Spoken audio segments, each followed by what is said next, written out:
Yo, what is going on? Geek Corner. This is your boy, Earth Mac, the Mad Scientist. Man, welcome back to Saturday Morning Comics, live at 10 a.m. Eastern Time out on the East Coast. Man, if you're out on the East Coast, things is especially in the Carolinas, the Georgia area, maybe a little sprinkle of Florida.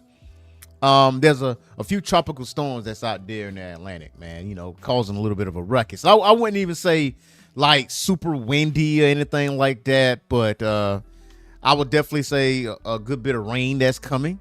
There's supposed to be some rain today if you're in the Carolinas or whatever. There's supposed to be some rain next week if you're in the Carolinas. Nothing too crazy. But still yet, though, I want you guys to feel safe out here. Now, Darpy Entertainment, well, what's going on, man? What's happening? Well, we knew it. What's going on, Darpy? What's happening out here? So today we got a jam-packed show for you guys today, man. I always say jam-packed. I don't know why I say that, but it always jam-packed, right? It's always jam-packed. We're going to talk about Peacemaker. Definitely going to talk about Peacemaker. We're going to recap Peacemaker, the most recent episode that got everybody's talking, got everybody buzzing. We're going to break down this episode and like talk about that. And also, I just recently read the new history of the DC Universe #3. Now, something very important is in that issue, something very glaring. You know what I'm saying? And I mean glaring in a positive way. You catch what I'm saying? So definitely going to talk about that. Also, I read 2 other comics this week, over the course of this week, and one of them is a new release. I read Street Sharks by Stephanie Williams, and I read Cowboys of Moo Mesa. Now, if you are a Saturday morning cartoon buff, Cowboys of Moo Mesa was definitely part of the Saturday morning cartoons lineup. Definitely going to talk about that. And also, just came across my desk, Spider-Man Noir. Now that comes out October 1st, and we're definitely going to talk about that. And we go from there. Now, Derpy says, if you told me 10 years ago we would have got that specific thing in live action, I would have told you you were crazy. Yeah, man. Yeah.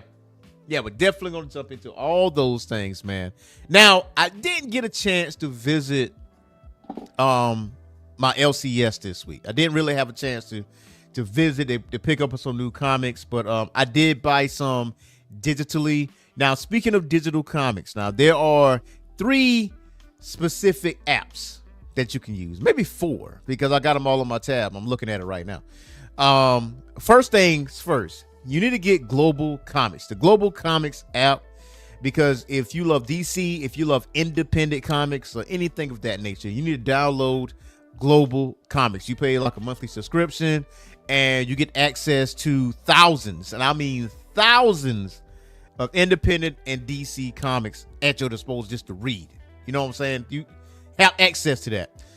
Also, you want to download Marvel Unlimited. Now, one thing about Marvel Unlimited, yes, you do pay the subscription price for that, but you don't get the most recent issue of a comic. Now, it's going to be like a month or so or 2 months or whatever before you get that recent comic. But like old storylines, like, you know, Days of Future Past, I'm just throwing the storyline out there, right?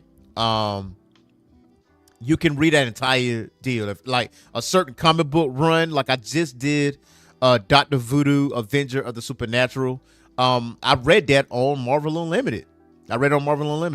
Speaking of which, I will say on Sunday, we got Fans Choice. We got the very last issue of Dr. Voodoo, Avenger of the Supernatural, tomorrow at 10 a.m. Eastern Time, Fans Choice. Like this is the comic book that you guys voted for. This is something that you guys voted for. And also, definitely want to stick around to the end of that video because I'm going to give you my personal review and a little bit of insight on Dr. Voodoo on why that run got cut short. You know what I'm saying? Because that was not supposed to end at issue number 5. I definitely tell you that. But I recently put out a video yesterday, Storm, the Thunder War Ends. This is issue number 12. Now, if you have not read Storm's solo run, you better go out there and read Storm solo run, man. Like that, honestly and truly. And I'm being dead nuts about it. This probably one of the best Marvel storylines going right now. Like straight up. If you have not read Storm solo run, you definitely want to get your hands on that. I did cover every single issue of the Thunder War. So definitely check that out. Issue number 12 of Thunder War ends. Now, this is not the end of the solo run. Let's not get that twisted. This is not the end of the solo run. Okay? But it is the end of a chapter, but starts a new chapter altogether. And from the looks of it, it's going to feature someone as like a new big bad. So definitely read Storm issue number 12. So you already know what to do. Hit that like button. Hit that subscribe button. You know what I'm saying? Hit that notification bell, especially if you are new to the channel. If you are a subscriber to the channel, you don't know what I'm going to tell you.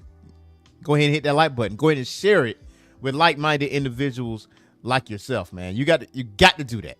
Got to do that. Just doing a little bit of housekeeping here. All right, there we go. So today we're going to talk about Peacemaker, man. We got to get into some Peacemaker. Got to break down that episode, man, because man, that episode is a absolute, positively stupendous doozy. You know what I'm saying? Let's start with this right here. Everybody saw this, right? Everybody saw this. Like the moment Chris went into this alternate dimension, and we can now call it Earth X. We could definitely call it that because a lot of people speculated that this was Earth X. You know what I'm saying? And it was like, nah, it can't be Earth X. They would not pull the trigger on this. They would never do that. Nah, they pulled the trigger on this on Thursday. They definitely did that. So at the first time that Chris went to this alternate dimension, the viewers saw it. It was like, wait a minute, this dimension look different. Like this dimension look like super white. Like there's no person of color like in this dimension. And Chris, unbeknownst to Chris, like this is like over his head. Like he doesn't see this. He doesn't understand it. The only thing that he sees is his dad is alive. His brother is alive. He has a loving family. And because in the dimension that he came from, like the original continuity, his dad is Grandmaster. Like his dad is a clan leader, right? And he's dead over there, but his brother is dead. So his family is, Adebayo and Harcourt and Economos and Vigilante. Like it's them, right? So the moment Adebayo stepped outside, she's like, I'm going to go for a walk. I literally was like, please don't do this. Do not do this. Like, how would James Gunn like handle this particular situation? Like how would you do that? So she's literally walking through town and she's being friendly, waving at everybody. And she's getting like these dirty stares, right? Like these dirty, like, what are you doing? And Chris's brother passed by her and he stops and he gets out and he says, one of them got out. He's like a black, and he hits the horn on his truck. I'm like, what you mean got out? What are you talking about? What you mean got out? Where are you keeping us? You know what I'm saying? But the funny thing about it though is that Harcourt clocked it immediately. She clocked it immediately because she told Chris right at the gate after interrogation. She was like, you don't notice anything weird about this place? And Chris was like, what you mean? He's like, I have not seen a single person of color since I've been here. And Chris was like, no way, no. Until he saw that flag though. Until he saw that flag, he was like, oh shit. And Harcourt was like, this your man's? This your perfect world right here, fam? Yeah, you still want to be here? And you want to get the hell out of here? Like, what do you want to do? Now, one thing I will say though, that this particular episode, like breaking this down, this episode was less about Chris and more about the others. And what I mean by that is it's centered around them because it impacts them that Chris is gone. Like they see Chris as family. And Adebayo, with what she saw with Chris able to open up that portal and dimension, they was able to go to that dimension to follow Chris and actually find him to actually bring him back. Now, let me break something down. I did see something on TikTok, and someone had a theory. They had a theory that the device that Adebayo and Chris uses to go to different dimensions, what if that is apocalypse technology? What if that is dark side tech? What if that's like a play off of Boom Tube? Like what if? You know what I'm saying? Now, someone also pointed out that, you know, the helmets that's in a new universe, that could be Orion's. You know, it looks very similar to Orion's. But if you think about Orion's character, if I'm not mistaken, correct me if I'm wrong in the comments, Orion's helmet don't have any like special abilities. But Peacemaker helmet has abilities. But that blew my mind just a little bit. I was like, oh, wait a minute. That makes me think a little bit. That makes me think. Like, what if that is apocalypse tech? What if that is a technology used from dark side? Only time will tell. Only time will tell. Now, also, the big thing in here was the cameo of Lex Luthor. Now, Lex Luthor being in this episode, like, I did not see that coming. I'm glad it was kept a secret. James Gunn even said it was very difficult because this cat almost got out of the bag. Like, this almost got out of there, you know, ruining it for us, right? But the fact that Lex Luthor shows up, and this is a different Lex Luthor, right? Like, this is, now granted, this is the same Lex Luthor that's in the Superman movie, but the demeanor of Lex Luthor is different here in Peacemaker. You got more latitude to say and do whatever you want. Like, he dropped F-bombs, like, you know, he dropped other swear words and stuff like that. So this is a different department for him to actually speak. But the funky thing about this is that Rick Flag Sr. goes to see this man in Belle Reve, and it's like, oh, I need some tech to track down, like, whenever there's an anomaly, whenever a pocket dimension is open. And Luthor was like, all right, bet. So what's in it for me? Like, are you going to get me out of this cesspool of Belle Reve? Because here in Belle Reve, like, there's metahumans everywhere, and I can't stand them. So how about you take me somewhere, put me somewhere where there's no metahumans. Like, put me somewhere where metahumans don't exist. You know what I mean? So I don't know what kind of deal that was struck between Rick Flag and Lex Luthor, but it can't be good. It cannot be good because they never really said on camera what the deal entails.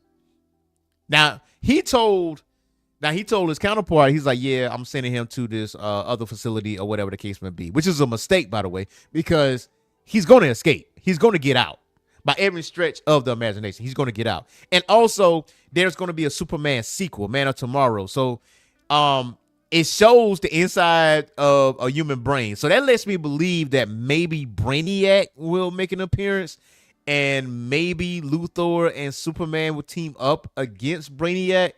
Maybe that's what this leading on to, but Rick Flag is so jaded. Like, he's so fixated on taking out Peacemaker at the detriment of Argus that he's willing to make a deal with Lex Luthor of all people. Like, Luthor is a megalomaniac. like this man is a grade A certified pasteurized hater. And this man literally said it in the movie. Like, I hate you, and this is why I hate you. And I'm going to continue to hate you because of X, Y, Z, A, B, C, whatever the case may be. And I don't care that I have to, like, destroy the earth to do it. They're going to look at me like a savior, not you. They look at you like a savior, not me. That's Lex Luthor. But to say that I like this cameo because of connecting all the dots. It connecting things for me. Now, this also is a very important part of this episode because You very, very, very rarely see hardcore this vulnerable. Like this, that whole dialogue between her and Chris was very, very unique. And Chris, like, I love you, right? Like, I'm in love with you. I've been in love with you for a minute, for a hot minute. You know what I'm saying? Like, why you didn't tell me about Rick Flag? Like, were y'all a thing? Were y'all together? She's like, nah, not really. He had a girlfriend. We had something going on the side. She's like, okay, well, why didn't you tell me? And she says, I know that you are in love with me. Like that what she says. But the fact that Chris had to come to her and like pull it out of her, because if you think about it, Chris is more in tune with his emotions than hardcore is. And hardcore actually says that. She recognizes that. She was like, listen, I'm a nightmare. You do not want to be with me. He like, I don't care about none of that. Like, that whole little bit of dialogue between them two says a lot. Like, that probably broke the walls down for her, because the moment that she says, I'm a nightmare, and he says, I don't care, I still love you, I don't think she ever heard that before in her life, like, as a character. And for her to actually get that from him, she knows full well, like, okay, this is the person I need to be with. This person don't care about my flaws. He don't care about my past. He doesn't care about what's going on.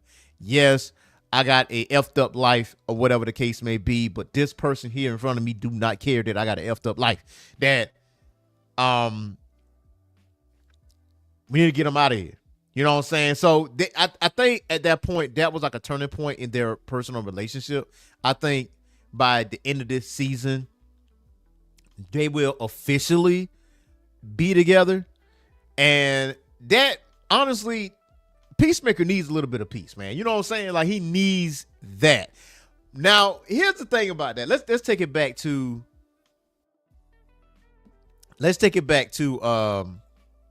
Adebayo. You know what I'm saying? Let's take it back to her real quick. This right here, this scene right here, she's like, what? And that, what the fuck? That was straight up terror. Okay? That was fear. Like, that came from the bowels. You know what I'm saying? That came straight from the diaphragm, because she hauled ass. You understand? She hauled ass. And the fact that they couldn't catch up with her, though. The fact they couldn't catch up with her. All those people, that says a lot. They wasn't going to catch Adebayo, like, by any stretch of the imagination. What I think is going to happen, though, in the next episode, is that she's going to run across vigilantes, both of the vigilantes, and they're going to start going off. You know what I'm saying? They're going to start dropping bodies. You understand what I'm saying? So, or save her to some extent. So, a couple things that I want to happen. Shout out to Joker. She's on TikTok. One thing I would like to see, though, is Bloodsport. Maybe Bloodsport is in that camp. Like, she brought this up, right? Like, damn, like, what if Bloodsport is in this camp with everybody that is of color? Because, according to Chris's brother, she got out. So they got to be imprisoned somewhere, being put to use somewhere. You know what I'm saying? So what if Bloodsport is there? Like, what if he's there? What if Idris Elba is there? But the one person I want to see, though, is G.I. Robot. Like, this is heaven for him. The one thing that G.I. Robot wants to do is kill Nazis. That's what he want to do. He want to take out Nazis, man. Ever since World War II, that's his primary function. If he sits it in you, he's gonna squint his eyes. He's like, that's something that Yahtzee would say, and he'll squint his eyes at you like, say something else. Say something else. Now this robot will have a field day in Earth X, but that also leads to wonder. Okay, so you have the trio there, right? So remember, in Earth X in the comics, there is a Superman, opposite that is in this Earth called Overman. So instead of Superman crash landing in the United States, he crash lands in Germany, and he's made as a nuclear deterrent for like winning all these wars or whatever the case may be. So You gotta put that in perspective as well. You know what I'm saying? Like, which is a very, very, very scary thought. You know what I'm saying? So hopefully there's a whole bunch of other cameos here in Peacemaker. I think, like, honestly and truly, like, season 2 is definitely better than season 1. Now, season 1 was great. Now, this right here was awesome as well. Like, the vigilantes seeing each other, because that was his primary mission. Like, Adrian's primary mission, like, look, I wonder if there's another me. I'm gonna go see if there's another me out there. I'm gonna go hang out and find. And he did find that guy, and they found out that they got a lot in common, except Chris. He like, Peacemaker. He like, nah, fuck that guy. He like, why? He like, and then he started mentioning the Sons of Liberty. He was like, the Sons of who? And at that point, considering the fact that they are just alike, with the only thing that's opposite is Chris being part of this universe being a bad guy, is that they have the same disdain for drug dealers and racists and everything else. So, and I'm pretty sure our Adrian is going to explain to this world's Adrian that, hey, here's what's going on. First of all, your Peacemaker is dead because my Peacemaker killed him. And he came to this universe, and I'm pretty sure how his mind works, he's completely ignorant on what's going on. Like, he's very narrow-minded. He don't pay attention to things going on around him. That's my best friend. I know him. This is what's going on. Will you help me get this man back, and will you help me take these guys out? And I'm pretty sure, just my guess, I'm thinking that Chris's brother is going to meet his end at the hands of Vigilante. And the Vigilante of this particular Earth is going to make the sacrifice to save this Vigilante. Our Vigilante. But there's a lot of moving parts here. But episode 6, man, left us with a cliffhanger for sure. Definitely left us with a cliffhanger. Now, this goes back to that theory that the technology that Adebayo and Chris used to go to Earth X is Apocalypse technology. Now, I'm not opposed to that. Like, just don't give me Apocalypse right now. And I don't think we're going to get that right now. I think we're going to get, obviously, we're going to get Brainiac. We're going to get Supergirl, Woman of Tomorrow. We're going to get those things, right? I think Darkseid is like way down the line. I think it's way down the line. I don't think we're going to get that right offhand. Just flesh out more stories, man. Just flesh out more like DC comic stuff, man. Just keep that going. Just keep that going. Now, one thing I will say though, I'm gonna have to compliment James Gunn on what he's doing with the DC universe, man. This man got free reign. Okay, Disney got to be upset.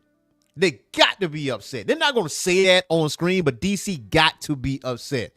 You let go of the bag. You let go of James Gunn, the bag, man.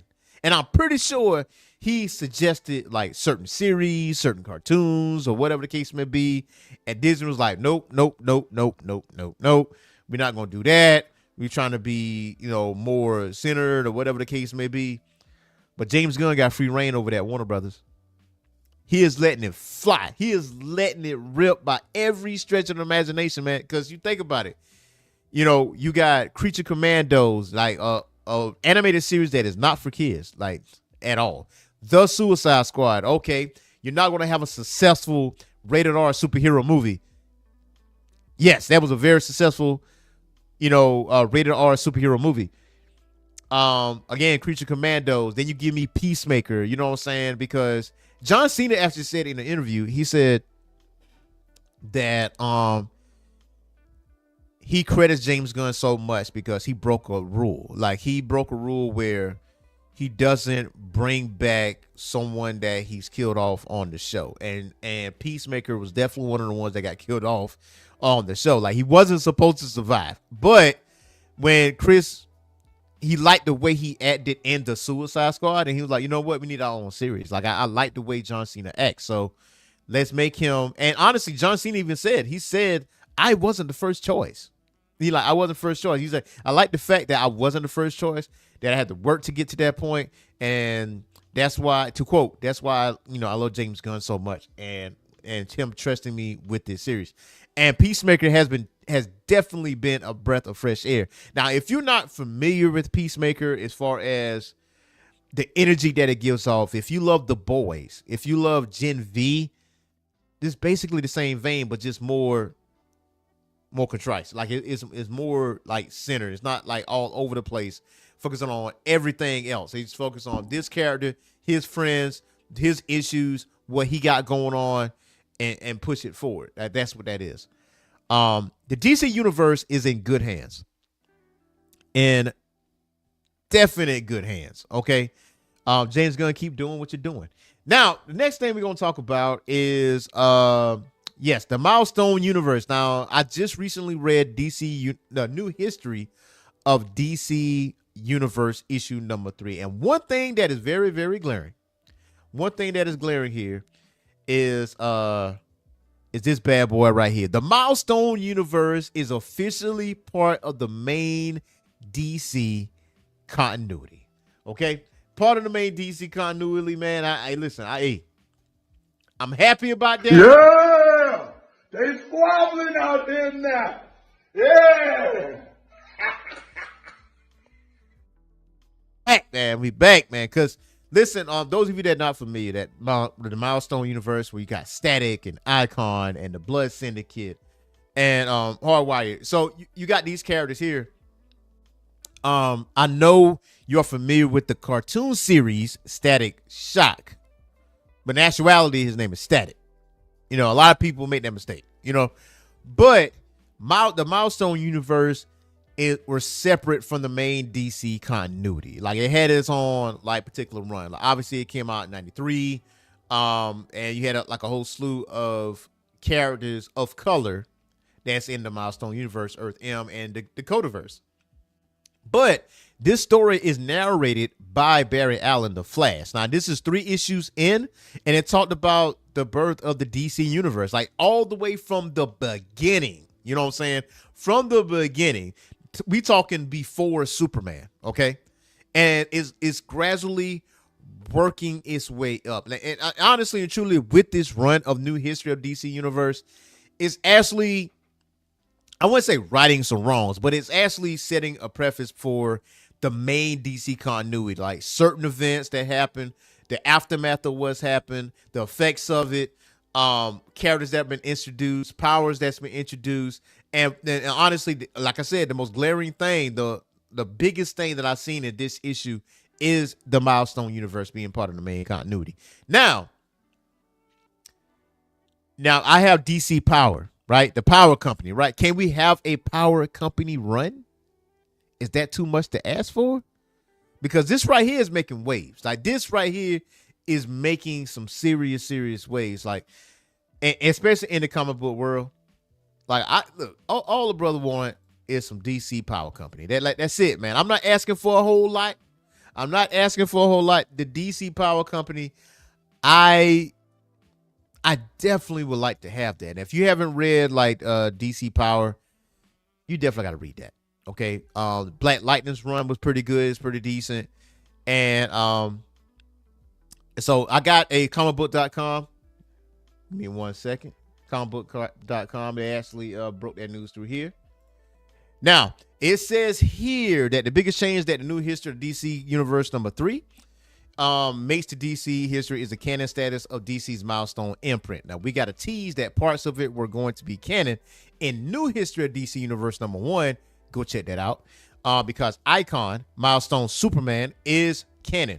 But we know that the whole thing is canon. Milestone was the brainchild of African-American creators Dwayne McDuffie, Dennis Cowan, Christopher Priest, and several others. Now, based in Dakota City, the imprint had more of an urban flavor, and while it was never wildly popular, bringing it into canon is a big deal. Now, that's not all, though. Infinite Crisis is completely canon. For example, down to Superboy Prime punching the walls of reality. Speaking of the Crisis, canon, Identity Crisis is also canon now. Identity Crisis is one of DC's most controversial stories for its treatment of female characters like Sue Dibney, Jean Lauren, and Identity Crisis has been taken out of canon numerous times over the years. And the fact that it's back in canon shows that DC isn't running from the controversy that has changed the way fans view the story. Now, Final Crisis, the most complicated Crisis event, is now also completely canon, which is kind of surprising now. And according to this writer, I've always been a huge fan of the story, but its complexity has stopped a lot of fans from enjoying it. New History of the DC Universe writer Mark Waid can break down the complex events of the story into their simplest form, which should help fans who didn't understand the story's events. John Kent's birth was moved to a period when Superman didn't have his powers in 52, which means at least 8 years went by between 52 and John being aged up in the Bendis Superman run, although we don't know if that's actually canon yet. Now, also, one of the more interesting additions to the canon is the DC 1 million canon. Now, this means that the 853rd century is canon, as well as Prime Superman. The Prime Superman also appeared in the All-Star Superman, which raises a big question. Is All-Star Superman canon now? We don't really have an answer to that yet, but seeing how Wade went out his way to canonize the entire Grant Morrison JLA run, the answer may be affirmative of that All-Star Superman at least takes place on its own Earth.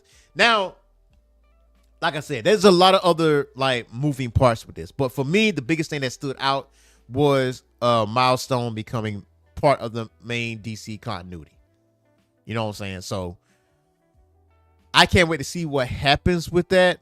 I know people have asked James Gunn about Static being part of the DC universe. He's like, yeah, there's a lot of moving parts. Like there's some legalities there. Hopefully he will have Static in the DC continuity. Hopefully we get some Blood Syndicate, maybe Icon. You know what I'm saying? But now there is, if you want to catch up on some Milestone stuff, now just give me 1 second. I'm gonna hook y'all up. I'm gonna get y'all there.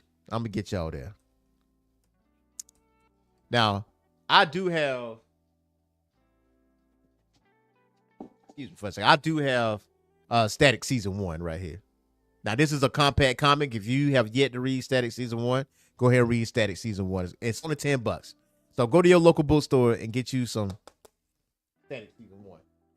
Now, for the Milestone deal, now this is definitely a goal of mine, and I am familiar with some of the stories of Milestone. Now, there's a Milestone compendium by Dwayne McDuffie and others. So this right here, if you go on Amazon, $38.43, paperback right here.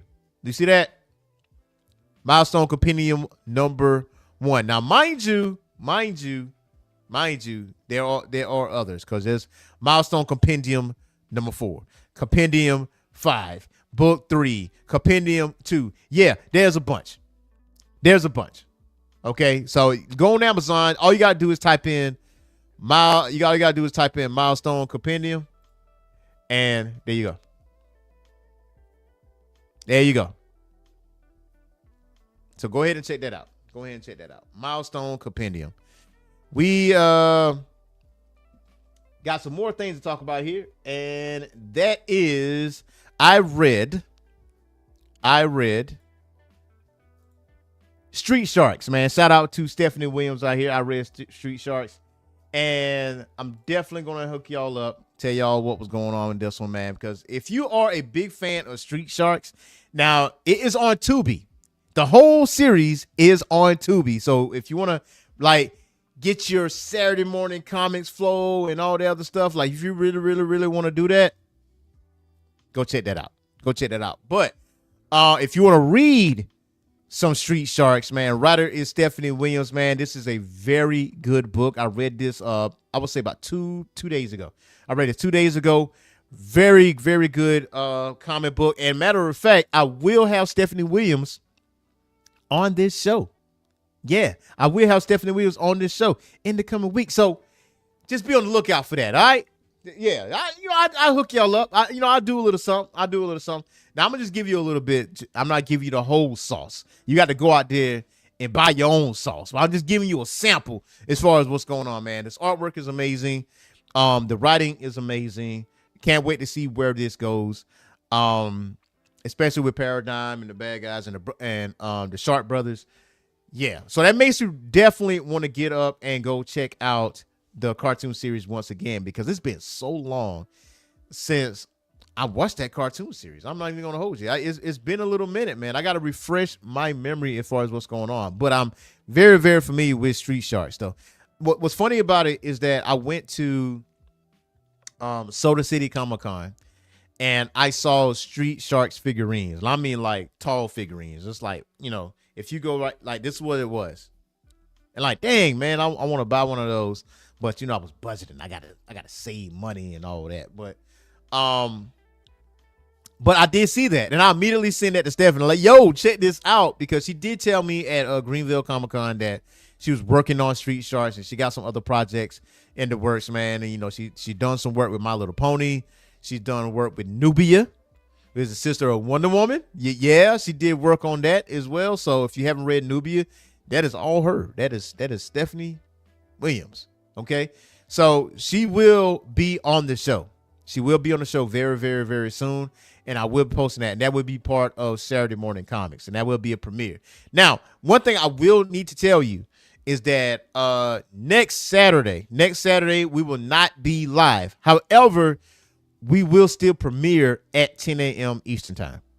Okay? We'll premiere at 10 a.m. Eastern Time.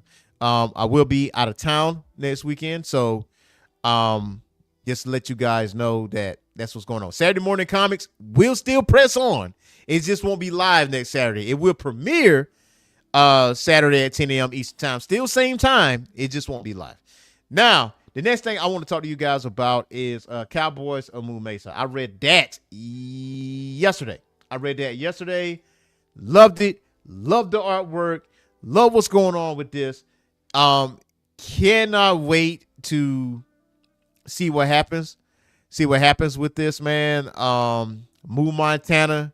Because it actually alludes to the fact something happened. Something happened to the point of transforming at normal everyday cows into humanoid type, beings, able to have like super intelligence, able to actually walk on two legs and everything else in between. So something happened, some type of incident that happened like years prior to actually allow this to happen. And you get to see young Moo Montana. This is before he became like the sheriff, and him and and the other two decide to go administer the law. You know what I'm saying? But you got the Book of the West, the Law of the West that he goes by, the Code of the West. The Code of the West that he goes by. He does have a mentor. She's the mentor. Like, the story is great. The story is good. And then I can't say it's a slow burn, but it does take his time. I will say that it does take his time. It has a good mixture of action, have a good mixture of storytelling. It doesn't just jump into, oh, I'm partnering up with this person, or whatever the case may be. He's pretty much handling his first case. Now, honestly, the time that he visit, his mentor is missing. You know what I'm saying? His mentor is missing. And there's some undertones that's going on. There's some undercover nefarious shit that's happening. And Moo Montana has to get to the bottom of it like ASAP. So Cowboys of Moo Mesa is very, very good. Like, it's very good. So go ahead and check that out. Now, that is available on Global Comics. However, though, October 1st, it will leave Global Comics. Okay, I know they released, like, I want to say this week, last week, or something like that, but it will get off of Global Comics on October 1st. However, you can still buy it. You can still go to Kindle. You can go to your local comic book store and get you a copy of Cowboys of Moo Mesa. Matter of fact, so just in case it wasn't available digitally, boom, I got that right there. See that? Very good. Very good comment right here. I know I showed this last week, but definitely get your hands on that. Now, the other thing I did cover is Casey Jones #1. That will be released next week. Very good comic. I like that run. I like the direction that it's headed. And there's some new comics that's coming out next week as well, like it does every week. And I definitely will be covering that. Spider-Man Noir. Definitely going to be covering that, because I'm very anxious to read that. Like, what does it look like? And it's something that's been teased. Now, matter of fact, I do have some intel on that as well. Just give me a quick second here. Now, this is according to Bleeding Cool. They said Spider-Man Noir, #1, brains the 1930s. Man, I hate these ads. Yeah, the 1930s detective thrills as Peter Parker investigates a murder that hits too close to home for everyone's favorite dame. Now, Spider-Man Noir debuts October 1st, thrusting Peter Parker into the gritty 1930s detective saga. Gwen Stacy hires Peter to solve her father's murder, escalating danger for both Spider-Man and the Stacys.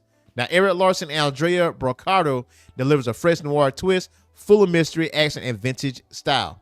Now, to quote him, he says, "Greeting flesh-based readers. LOL Tron welcomes you to another glorious comic book preview, now 100% free of Jude Terror's insufferable snark. Yes, Terror is dead forever." Now, it says, brush up on the coolest Spider-Man before he hits the small screen. Spider legend Eric Larson puts on his writing hat to reinvent this Spider-Man like he did the original with rising star artist Andrea Broccardo in the 1930s, and Peter Parker is a private detective by day, vigilante Spider-Man by night. Things were doing well until a certain dame walked into his office to ask Peter to solve his case for the father's murder. Man, I cannot wait to jump up into that, because this man is a detective by day, Spider-Man by night, which, yeah, that's interesting. That's very, very interesting. Like, this is the 1930s, so we'll see how that plays out. But yes, I will be covering Spider-Man Noir. Okay, I will be covering Spider-Man Noir, and that will be coming out momentarily. So just be on the lookout for that. So again, Casey Jones #1 next week. Some other new comics coming out next week. Go ahead and check out Storm #12. My review on that I posted that yesterday on Friday. Fans Choice, Dr. Voodoo, Avenger of the Supernatural, issue #5, 10 a.m. Eastern Time tomorrow on Sunday. Okay? And Saturday Morning Comics premiere next week, 10 a.m. Eastern Time. Will not be live, but it still will premiering at 10 a.m. Eastern Time. You already know what to do. Hit that like, hit that subscribe button, hit that notification bell. Share this video with like-minded individuals like yourself. Shout out to the new subscribers out there. Appreciate your love and support. Appreciate your comments and everything else in between. Now, also, I did a fan request of Galactor #2. A lot of people liked Bird Katse because Galactor has this like mini series run from Gotcha Man or whatever the case may be.